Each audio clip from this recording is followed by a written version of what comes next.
चलिए, आप सभी का बहुत-बहुत स्वागत है आपके अपने YouTube channel learning attitude forever पर। और चलिए आज फिर मॉडल सेट का अगला सवाल हम लोग देखेंगे।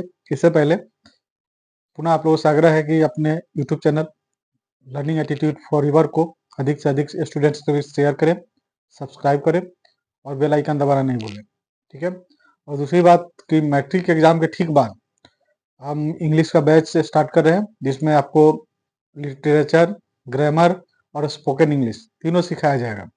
तो निश्चित तौर पर आप लोग उस बैच के लिए तैयार रहिएगा और जितने लोग हैं अधिक से अधिक लोगों के बीच शेयर करिए।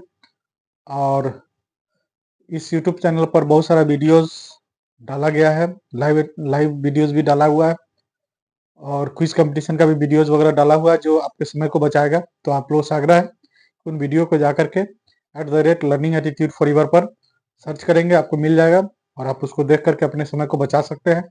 चलिए इन्हीं बातों के साथ आज स्टार्ट करते हैं। अगला प्रॉब्लम जो मॉडल सेट का है, क्वेश्चन है, ज्योमेट्री से है। क्वेश्चन है बिंदु यदि त्रिभुज ABC यदि त्रिभुज ABC कोण B बराबर कोण C, कोण B बराबर कोण C और बिंदु D और बिंदु D तथा E क्रमशः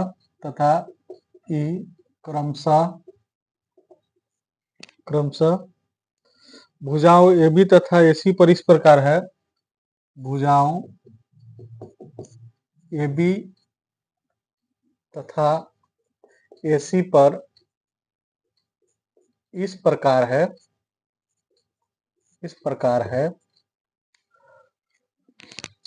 है कि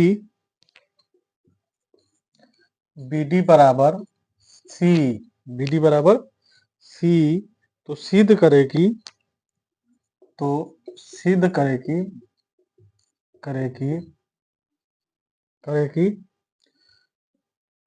D समानांतर BC, ये 2 नंबर का सवाल है और 2 अंक का पूछता है। 2 अंक का सवाल हम लोग देखते हैं। ये आपका ट्रायंगल हो गया, ठीक है, इस प्रकार है ABC और यहाँ पर है DE। क्या कर रहा है? कोण B बराबर है कोण C, यानी ये कोण बराबर है इस कोण के, ठीक है, और यह भुज बराबर है इसके, ठीक है। अब हम लोग यहाँ पर इसको बनाते हैं। मान लेते हैं, माना कि त्रिभुज ABC में बिंदु D तथा E क्रमशः भुजा AB तथा AC का मध्य बिंदु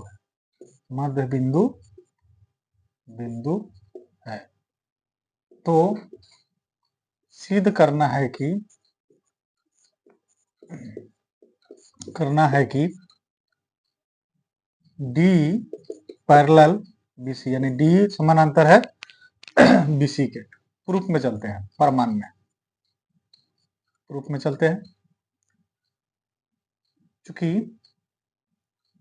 D इसका D AD का AB का मध्य बिंदु है, इसलिए AD बराबर हो गया BD, AD बराबर BD हो गया और AD बटा BD बराबर 1, क्वेश्चन नंबर 1। पुनः EAC का मध्य बिंदु है, माने हुए मध्य बिंदु है, इसलिए क्या होगा AE बराबर EC और AE बटा EC बराबर 1। समीकरण नंबर 2, दोनों 1 के बराबर है। इसका मतलब है समीकरण 1 एवं 2 से क्या हो गया, AD बटा BD बराबर AE बटा EC। यहाँ पर दिया हुआ है BD किसके बराबर है, C के। BD किसके बराबर है, C के, ठीक है ना। तो इसका मतलब हो जाएगा AD बराबर AE, ठीक है। तो यहाँ पर लिख दीजिए AD बटा BD बराबर AE बटा BD, दैट इज AD बराबर AE। यह तभी संभव है जब क्या होगा, D समानांतर होगा BC के, यानी प्रूव्ड हो गया। ये कंडीशन तभी अप्लाई होगा, AD और AE तभी बराबर होगा जब क्या होगा, समानांतर होगा। बात समझ रहे, इसको हम लोग चाहते हैं तो यहाँ पर जब AD बराबर AE हो गया तो यहाँ पे क्या होता, एंगल बराबर होता, बड़ा और छोटा ट्रायंगल में क्या होता, साइड एंगल और साइड से हम लोग इसको आसानी से सर्वांकन करके यह चीज साबित कर सकते थे कि AD बराबर AE के है, और AD बराबर AE तभी संभव होगा जब ये दोनों समानांतर होंगे। ठीक है, इसको समझ में आ गया। और हम लोग चलते हैं आगे अगले प्रॉब्लम की तरफ।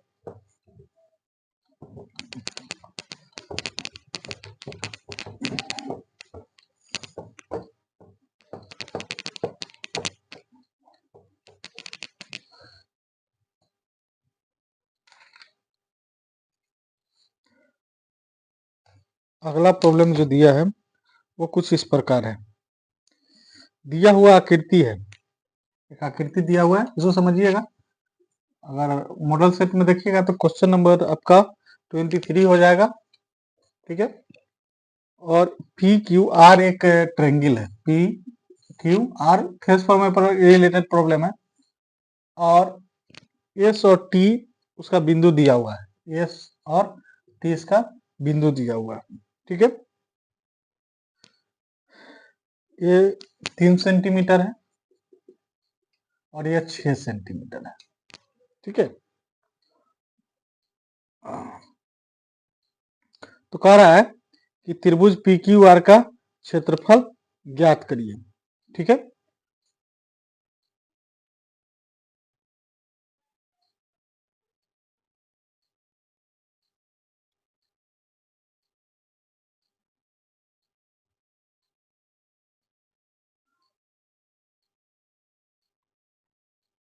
यहाँ पर आपको दिया हुआ है area of triangle PST, PST यानी छोटा वाला ट्रायंगल का एरिया दिया हुआ है 15 सेंटीमीटर स्क्वायर, 15 सेंटीमीटर स्क्वायर। ठीक है, और एक चीज और दिया हुआ है, आपको ट्रायंगल PQR का एरिया निकालना है। एरिया ऑफ ट्रायंगल PQR बराबर वाट निकालना है। यहाँ पर दिया हुआ है ST पैरेलल है QR के, ST पैरेलल है QR के। तो हम लोग पढ़े हैं कि अगर पैरेलल होगा तो उसमें क्या होगा, फॉर्मूला के हिसाब से एरिया ऑफ ट्रायंगल PST, क्योंकि पैरेलल है STQR, इसलिए क्या होगा, area of triangle PST upon area of triangle PQR बराबर साइड ऑफ ट्रायंगल PST यानी PS बटा PS स्क्वायर बटा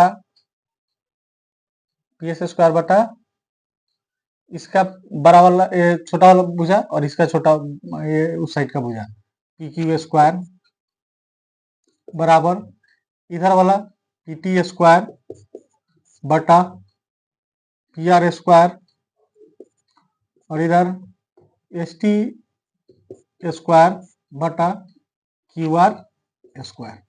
ठीक है, ये आपने थ्योरम में पढ़ा होगा, थ्योरम से। तो हम लोग क्या करते हैं, इसको और ये हमको मालूम है क्यू आर, इसको बराबर कर लेते हैं।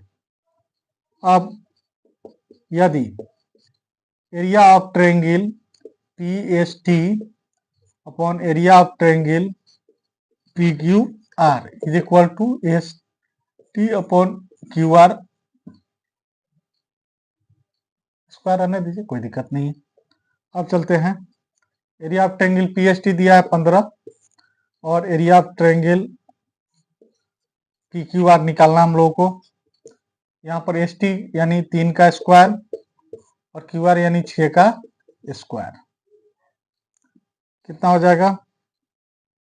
एरिया ऑफ, अभी लेते हैं एक स्टेप और, area of triangle P Q R equal to 9/36, 9 कम 9, 9 चौका 36, बाई क्रॉस मल्टीप्लीकेशन करेंगे, क्या आ जाएगा, करेंगे तो area of triangle P Q R बराबर 4 गुने 15 centimetre square, therefore area of triangle P Q R equal to 15 चौका 60 centimetre square. This is the required answer. ठीक है, तो इस तरह से इसको हल कर देंगे। ये भी 2 मार्क्स का है। क्वेश्चन नंबर हमने लिखा 23 है। ठीक है, तो किसी भी क्वेश्चन को बनाने से पहले ना फार्मूला मालूम होना चाहिए। फार्मूला मालूम होगा तो क्वेश्चन आसानी से बनेगा। इस क्वेश्चन में कोई दम नहीं है, फिर भी आसानी से आपको 2 नंबर मिल सकता है। ठीक है, अगला सवाल चलते हैं हम लोग। क्योंकि आप क्लास में अगर ज्योमेट्री को सही ढंग से पढ़े होंगे तो आपको दिक्कत नहीं आएगी। ठीक है, और आसानी से बनेगा। दूसरा है कि उसमें ऑब्जेक्टिव भी आपका कंप्लीट होगा। इसी का 24 नंबर क्वेश्चन में है, किसी वृत्त के केंद्र से, 24 नंबर क्वेश्चन है आपका मॉडल सेट का। किसी वृत्त के केंद्र से, क्वेश्चन लिख देते हैं, किसी वृत्त के केंद्र से 13 सेंटीमीटर की दूरी पर, 13 सेंटीमीटर की दूरी पर किसी बिंदु P से खींची गई स्पर्श रेखा, किसी बिंदु P से खींची गई स्पर्श रेखा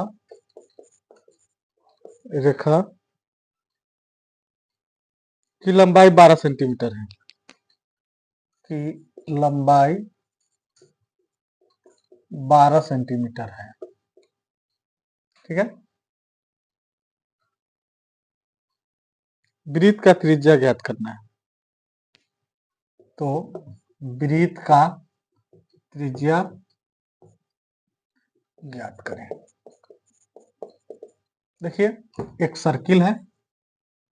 ठीक है, और सर्किल के केंद्र से कितने दूरी पर है, ओ से 13 सेंटीमीटर की दूरी पर।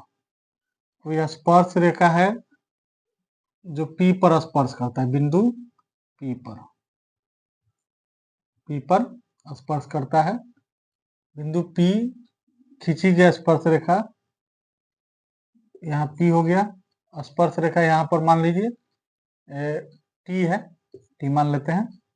T पर स्पर्श कर रहा है और इसको डॉट डॉट करके मिला देते हैं, और यही वृत्त का सर्किल है। हम लोग थ्योरम में पढ़े होंगे कि कोई भी स्पर्श बाह्य बिंदु से खींची गई स्पर्श रेखा क्या है, यहाँ पर कितना डिग्री का कोण बनाता है, 90 डिग्री का। अब देखिए 90 डिग्री का कोण बनाता है, तो इस हिसाब से क्या हो गया, यह समकोण त्रिभुज दिख रहा है, समकोण त्रिभुज हो गया। ठीक है ना, और समकोण त्रिभुज हो गया तो हम लोग फॉर्मूला पढ़े होंगे सॉल्यूशन में, क्या है कि ट्रायंगल त्रिभुज, ट्रायंगल में आपको यह कोण टी जो है ये आपका समकोण है, तो समकोण त्रिभुज लिख देंगे, समकोण त्रिभुज पीटीओ में, पीटीओ में या ओ से। ठीक है, पीटीओ से क्या होगा फॉर्मूला, ये तो हाइपोटेनस होगा, यानी पाइथागोरस चलेंगे। पीटीओ में ओपी स्क्वायर बराबर क्या हो जाएगा, OT square plus PT square, यही होगा। और ये क्या है, मान लेंगे यहाँ पर माना कि त्रिज्या है ये आर, टी बराबर आर जो हमको निकालना है। ठीक है, अब चलिए ओपी स्क्वायर कितना है, ओपी का मतलब है 13 का सेंटीमीटर का स्क्वायर, ओटी का मतलब ये 12 सेंटीमीटर दिया हुआ है, 12 सेंटीमीटर का स्क्वायर, और ओटी पीटी, ओटी का मतलब हो जाएगा आर का स्क्वायर, आर का स्क्वायर, और इधर हो जाएगा 12 सेंटीमीटर का स्क्वायर। तो आर स्क्वायर बराबर कितना हो जाएगा, 13 का स्क्वायर 169 सेंटीमीटर स्क्वायर। ठीक है, लिख देते हैं इसको पूरे, लिख देते हैं ताकि समझने में दिक्कत ना हो। 144 centimetre square plus R square बराबर 169 सेंटीमीटर स्क्वायर। तो आर स्क्वायर कितना होगा, 169 सेंटीमीटर स्क्वायर घटा 144 सेंटीमीटर स्क्वायर, तो आर स्क्वायर बराबर हो जाएगा 25 सेंटीमीटर स्क्वायर, आर बराबर हो जाएगा root over 25 centimetre square, square root निकालेंगे तो 5 सेंटीमीटर। ठीक है, यही हो जाएगा इसका रेडियस यानी त्रिज्या वृत्त का। ठीक है, कहीं से कोई दिक्कत नहीं है, आप आराम से निकाल सकते हैं यहाँ पर इस तरह फिगर बना करके, और इत्मीनान से निकाल देंगे, क्योंकि लिख देंगे यहाँ पर कारण तो लिख देंगे, लिख सकते हैं कि क्योंकि स्पर्श रेखा क्या है, किसी बाह्य बिंदु से वृत्त पर खींची गई स्पर्श रेखा क्या है, समकोण बनाती है। बात समझ में आ रहा है। और ऐसा थ्योरम भी है कि सिद्ध करे कि किसी बाह्य बिंदु से वृत्त पर खींची गई स्पर्श रेखा स्पर्श बिंदु पर 90 डिग्री का कोण बनाता है, यह साबित करने के लिए भी क्वेश्चन दिया हुआ है। बात समझ में आ रहा है। तो इस क्वेश्चन को आसानी से आप सोल्व कर सकते हैं, बना सकते हैं, कहीं से कोई दिक्कत नहीं होगा। चलिए अब है अगला क्वेश्चन, हम लोग देखते हैं।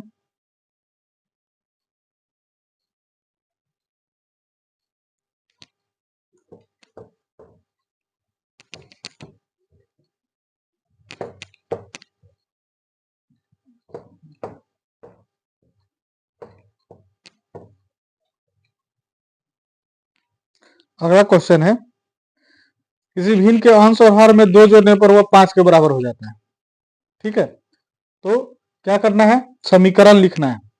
ठीक है, ये आपका 25 नंबर है मॉडल सेट का, मॉडल सेट 1 का, यानी 2025 का जो है यह 25 नंबर क्वेश्चन है। कह रहा है कि यदि किसी भिन्न के अंश और हर में 2 जोड़ देने पर, मान लेते हैं पहले माना कि भिन्न बराबर अंश बटा हर। ठीक है, अकॉर्डिंग टू द क्वेश्चन कह रहा है भिन्न के अंश और हर, अंश में और हर में 2 जोड़ देने पर, अंश में भी 2 जोड़ देना है, हर में भी 2 जोड़ देना है, यानी एक्स में भी 2 जोड़ देना है, वाई में भी 2 जोड़ देना है, तो भिन्न 5 हो जाता है। समीकरण 1 हो गया। पुनः प्रश्नानुसार फिर से again according to the question, यदि उसके अंश और हर में से एक घटा दिया जाए, अंश में भी एक घटा रहा है और हर में भी एक घटा दिया, घटाने पर भिन्न हो जाता है 7 के बराबर। इक्वेशन नंबर 2 हो गया, और this is the required answer. ठीक है, यहाँ पर इसका आंसर निकल करके आ जाता है। ठीक है, तो ये क्वेश्चन नंबर आपका था 25। अब चलते हैं अगले क्वेश्चन 26 पर।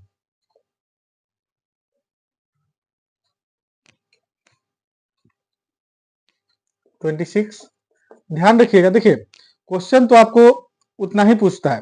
ठीक है ना, टोटल क्वेश्चन जो पूछेगा वह 30 रहेगा और उसमें 15 बनाना रहेगा। बात समझ रहे हैं। तो उसमें आपको आइडेंटिफाई करना है कि आपको कौन सा क्वेश्चन बनाना है, कौन सा क्वेश्चन को क्विट करना है या छोड़ देना है। बात समझ रहे हैं, कौन सा क्वेश्चन को उसमें बनाना है उसको पहले हम लोग डिसाइड कर लेंगे, ताकि क्या है कि बनाने के समय आपका समय का बचत होगा। क्या करते हैं, कभी कभी हम लोग वैसे क्वेश्चन को ले लेते हैं जो चैलेंजिंग होता है, और उसमें क्या अपना टाइम वेस्ट करते हैं, तो लास्ट में क्या मैथ्स में समय का बचत करना जरूरत होता है, ताकि आप अधिक से अधिक यानी 100 में 100 ला सके। और 100 में 100 आएगा भी, अगर उसको पिक करने का तरीका अगर जानिएगा तो आराम से 100 में 100 मैथ्स में आएगा। ठीक है, अब चलते हैं अगला क्वेश्चन है 26 जो है बोर्ड मॉडल का, वो दिया हुआ है वर्ग अंतराल। ठीक है, और माध्य ज्ञात करना है। तो इसका अलग से वीडियो भी हमने बनाया है, ऊपर उसमें भी आप जाकर देख सकते हैं। बारंबारता दिया है, वार्ता जिसको हम लोग एफ बोलते हैं, फ्रीक्वेंसी। वर्ग अंतराल दिया है आपको 0 से 10, 10 से 20, 20 से 30, 30 से 40, 40 से 50, ठीक है। 8 है, 15 है, 12 है, 16 है और 9 है। 16, 9 है। अब क्या निकालना होगा इसमें? वर्ग चिन्ह निकालना पड़ेगा ना, यानी मध्यांतर निकालना होगा। वर्ग चिन्ह जिसको हम लोग बोलते हैं, वर्ग चिन्ह निकालना होगा, जिसको हम लोग x लिखते हैं, ठीक है। और लास्ट में क्या होगा? दोनों का गुना, fx निकालना होगा। क्लियर है? अब हम लोग चलते हैं यहाँ पर, गुना करते हैं। पहले वर्ग चिन्ह निकालते हैं। 0 और 10 को जोड़ेंगे तो 10 आएगा, 2 से भाग देंगे तो 5 आएगा, 10 20 30 होगा, 2 से भाग देंगे तो 15 आएगा, 20 30 50 होगा, कितना आएगा? 25 आएगा, 30 40 70 होगा, 70 में 2 से भाग देंगे तो 35 होगा, 40 50 90 होगा, और 2 से भाग देंगे तो कितना हो जाएगा? 45 हो गया। अब गुना कीजिए, 8 पंजे 40, 15 15 में गुना करें तो 15 15 ही है 225, 12 और 25 में गुना करें तो 12 50 60, 12 दूना 24 है 6 30 300, 16 से गुना करेंगे 16 25 80, 16 तिया 48, 8 56 560, 9 से 45 में गुना करेंगे तो 9 25 45, 9 चुका 36, 4 40, 405 आ गया ना। इसको एक बार मिला लेते हैं, 40 225 300 560 और 405, ठीक है। अब हम लोग चलते हैं, इसको कुल करते हैं, सिग्मा एफ है कितना हो गया? 16 9 25 25 और 15 40 और 12 8 20, 40 20 60 जोड़ लेंगे। 8 5 13 2 15, 15 6 21, 21 9 30 के 0 हासिल 3, 1 1 2 1 3 ना 3 6। अब सिग्मा एफ एक्स को जोड़ लीजिए, काम खत्म। यही इतना ही कैलकुलेशन में थोड़ा समय लगता है। 5 5 10, 6 2 8 4, 12 1 13, 4 5 9 3 12 2 14 1 15, 1530। क्लियर है? ठीक है जोड़। अब चलते हैं, चूंकि माध्य बराबर, फॉर्मूला क्या होता है? सिग्मा एफ एक्स बटा sigma F. Sigma F x 1530 बटा 60, 0 से 0 कट गया, 2 तिहाई 6, 3 से काटिए, 3 5 15, 3 एकम 3, 51 बटा 2, इसको भाग देंगे, 2 दूना 4, 2 पंचे 10, 2 पंचे 10, 25.5, ठीक है। दिस इज द रिक्वायर्ड माध्य। यहाँ पर माध्य आपका निकल गया और यह आंसर हो गया, ठीक है। और भी सवाल हम लोग कंटिन्यूड देखेंगे, है ना। अभी 2 अंक का स्तरीय बहुत सारा क्वेश्चन है, उसको हम लोग देखेंगे। उसके बाद हम लोग ग्राफ सीखेंगे अगले वीडियो में, ठीक है। तो निश्चित तौर पर अभी हम लोग देखते हैं आगे, 2 अंक का स्तरीय क्वेश्चन को खत्म करते हैं पहले, ताकि अगले दिन ग्राफ में जा सके।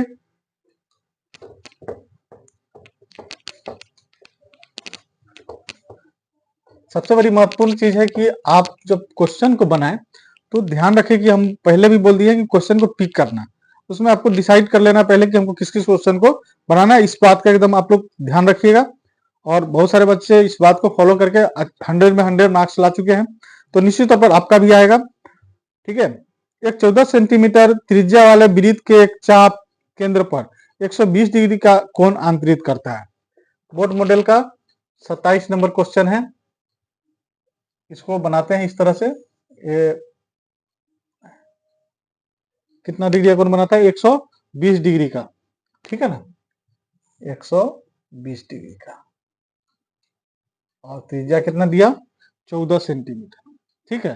तो चाप की लंबाई निकालना है 14 सेंटीमीटर, यानी चूंकि आर बराबर 14 सेंटीमीटर और थीटा बराबर 120 डिग्री, तो चाप का लंबाई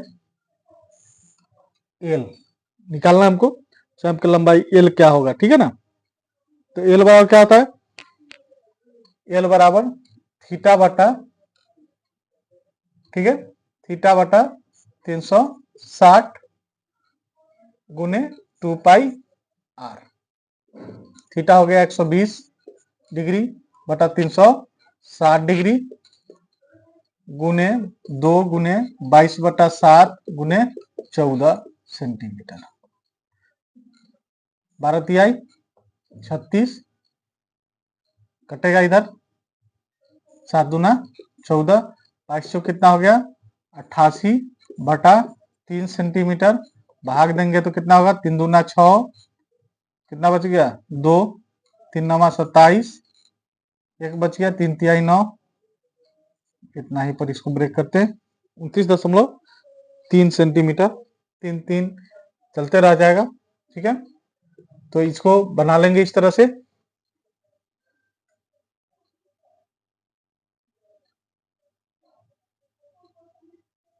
अब अगला क्वेश्चन हम लोग चलते हैं। यदि किसी लंबवृत्तीय बेलन की ऊंचाई उसकी आधार की त्रिज्या के दुगुनी है। अगला क्वेश्चन है 28 नंबर मॉडल सेट का 28 नंबर क्वेश्चन है। एक बेलन है, ठीक है,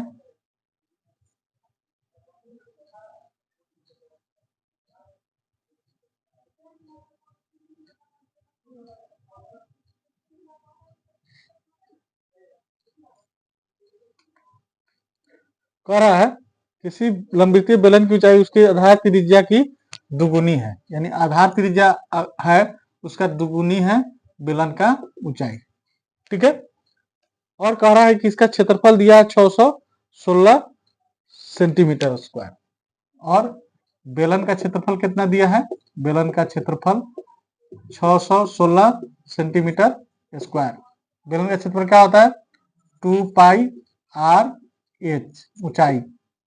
ठीक है, 616 सेंटीमीटर स्क्वायर, 2 पाई आर एच।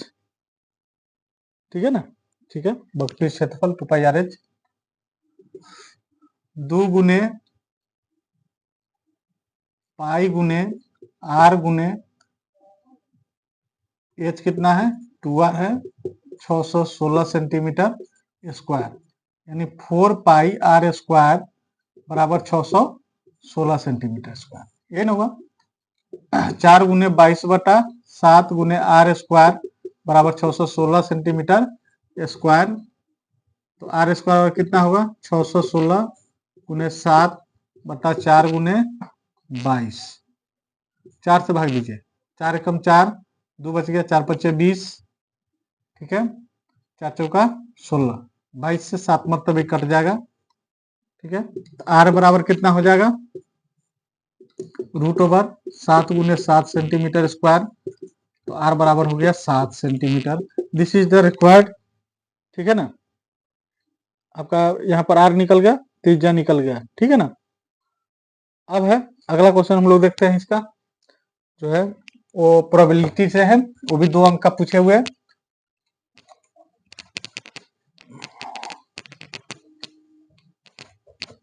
और अगर ऑब्जेक्टिव में कोई क्वेश्चन होगा जो आपको लग रहा होगा कि इसको पूछ लेना चाहिए, क्लियर कर लेना चाहिए, तो निश्चित तौर पर पूछ लीजिएगा और कमेंट बॉक्स में लिखिएगा, उसका हम रिप्लाई आपको दे देंगे। ठीक है, कहता है यदि 3 सिक्कों के एक साथ उछाला जाता है तो उसके परिणाम के प्रायिकता ज्ञात करना है। ठीक है ना, उसके परिणाम तीनों पर एक ही परिणाम आने का प्रायिकता ज्ञात करना है। तो तीनों में एक ही परिणाम आना चाहिए, है ना, उसका प्रायिकता आपको निकालना है।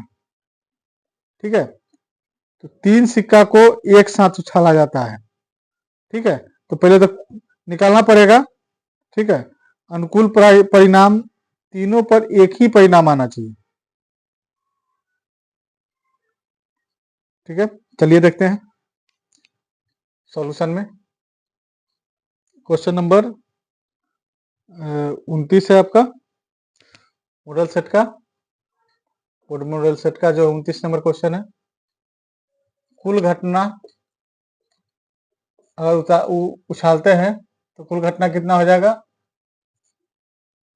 हेड टेल को करेंगे तो टोटल घटना 8 आ जाएगा। ठीक है, और अनुकूल परिणामों की संख्या, ठीक है, अनुकूल परिणामों की संख्या। ठीक है ना, यानी हेड आए तीनों पर ही एक जैसा है, और टेल आए तो तीनों पर ही टेल आए, तो टोटल कितना हो जाएगा? 2, है ना। अतः अनुकूल परिणाम आने की प्रायिकता कितना हो जाएगा? आप देख लीजिएगा, मॉडल में भी देखिएगा, वहां पर समझाया, क्लियर किया हुआ नहीं है। अनुकूल परिणामों की संख्या बटा कुल घटना कितना होगा, वह हेड टेल आएगा, हेड टेल टेल आएगा, टेल टेल हेड आएगा, हेड टेल हेड आएगा, और इस तरह करके कुल घटना 8 आएगा। तो अनुकूल परिणाम 2 है और कुल घटना 8 है। 2 कम 2, 2 चौका 8, यानी 1/4 ये रिक्वायर्ड आंसर होगा। और इतना बनाने के बाद आपको मिल जाएगा यहाँ पर 2 अंक। आगे है 2 पासों को एक साथ फेंकना है, और फेंकने पर है ना क्या है कि अंकों का अंतर 3 आने की प्रायिकता, यानी दोनों के बीच 3 का अंतर आना चाहिए। ठीक है, तो चाहे तो इस चीज को हम लोग लिख भी सकते हैं, और 3 का अंतर आने के लिए, ठीक है, कुल घटना कितना होगा, तो इसको टेबल भी बना करके हम लोग करेंगे तो पता चल जाएगा। एक अंतर 3 का आने के लिए क्या होना चाहिए घटना में, जैसे मान लीजिए 1 4, तो 1 और 4 के बीच में अंतर है, 4 1 भी आ सकता है, बात समझ रहे हैं। और इस तरह से निकालेंगे तो पहले क्या होगा, क्वेश्चन नंबर 30 है, अंतिम क्वेश्चन है, और यहाँ पर देखिएगा तो इस तरह से कुल घटना जो आएगा, 2 पासा है, ठीक है, और एक पासा में 6 होता है, तो टोटल घटना कितना हो जाएगा, 6 का स्क्वायर, 6 6 1 36। ठीक है, अब क्या है, अंतर का रहा है कितना का आना चाहिए, 3 का अंतर आना चाहिए, है ना। तो अनुकूल परिणाम अगर इस तरह से निकालेंगे, अनुकूल परिणामों की संख्या तो आपको कुल कितना आ जाएगा, संख्या जो आएगा यहाँ पर निकालिएगा, तो इसी तरह क्या करना होगा, 2 5 आएगा या 5 2 आएगा, ठीक है ना। उसका क्या हो सकता है,